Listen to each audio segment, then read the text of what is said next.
Welcome to your daily motivation and inspiration with Dan, where I oversimplify life. You know, there's three things that are stopping us from living the life of our dreams.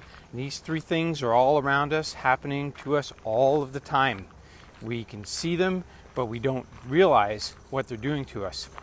And these three things are conflict, competition, and separation.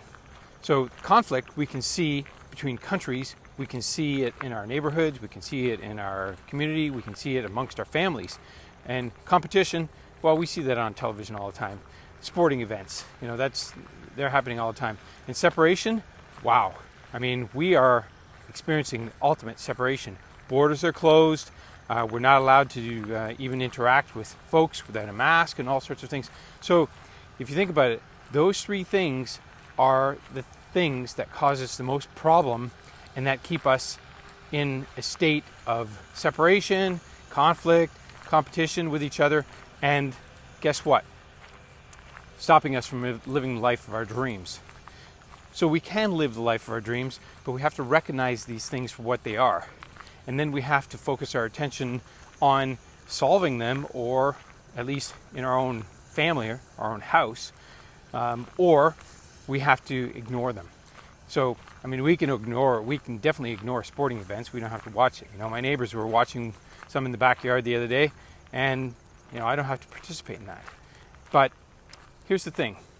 The reason why I'm telling you this is because people in hospice, they have one regret. And that one regret is that they would have done things differently. They would have lived the life of their dreams if they had have taken a step forward. If they had have not been so fearful, they would have done things differently. That's the number one fear for people who are dying, that they didn't live the life that they thought they should have. They would have taken more risk. They would have done something differently. And I'm sharing this with you because it's important. You know, it's very emotional. And here's the thing. If you don't think about the life you're living and don't focus on what you want, and you let conflict, competition, and separation control you, then guess what?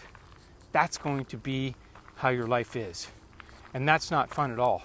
I mean, nobody wants to be dying and then saying, well, did I live my life the way I thought I wanted to? Or did I live a full and happy life? No, I didn't. Well, a little too late now, you know, because they're on their way out, they're dying, right? And I've known people like that. I've had relatives who have passed away from different diseases. But we have this choice. We have a choice. You know, we can look at life and think life is happening to me, or we can look at it and say life is responding to me. I get to choose. I get to choose my life. I get to choose how my day goes. I get to set my intentions. I get to decide what I'm going to do with my time.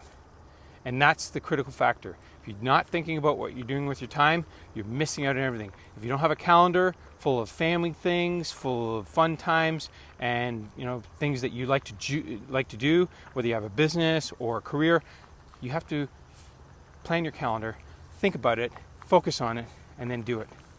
And by the way, if you like planning and you want to have an easy way to achieve your goal in 12 weeks versus 12 months, I've got an awesome tool. I'll include it in the comment below here, or in the link below, and you can grab it. So it's going to be down below. You can click on it. It's a free download. I show you exactly how to use it. But listen, don't go through your life blind. I mean, here's the thing. We're mentally blind. Those people that are dying in hospice, they're mentally blind. Why? They didn't see the things I'm sharing with you right now. They didn't see the conflict, separation, and competition. They didn't see that. They didn't hear this message. You are, so you can do something about it. Don't go around mentally blind. Don't let this world, you know, pass you by and time pass you by without living the life of your dreams. That's my message today. And if it made sense to you, leave me a comment and let me know what you think. If you're not watching this video on my YouTube channel, head over there and check it out. And as always, thanks for watching, and I'll see you on my next video.